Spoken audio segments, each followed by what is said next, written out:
for stability and continuity that distinguishes it from chaos.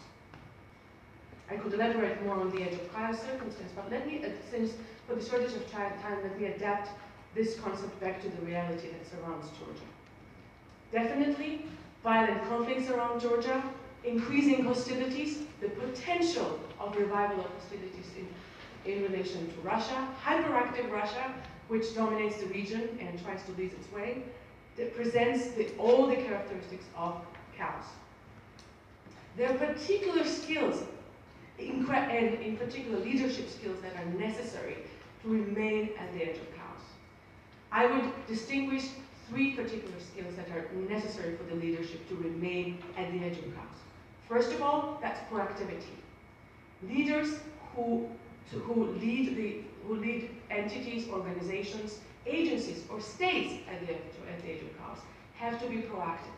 Proactivity is necessary to grasp the opportunities presented by chaos and exploit them in time. Second characteristic is observation and analysis. Without closely observing and monitoring developments in chaos and analyzing them for our own good, certainly we miss all the potential opportunities presented by a chaotic situation. And third is flexibility and adaptability.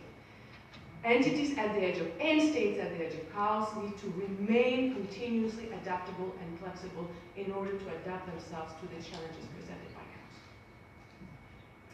chaos. Of course, the edge of chaos situation is a very precarious situation. And the biggest threat and challenge presented to leaders who try to remain at the edge of chaos is the fact that they could be drawn into chaos.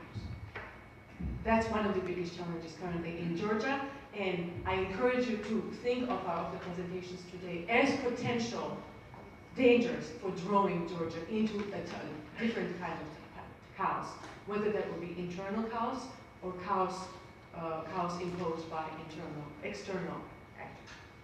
Let me finish by saying that if we're smart and if we apply all the skills that are necessary to steer the country that remains at the edge of chaos, progress is not just possible, but inevitable.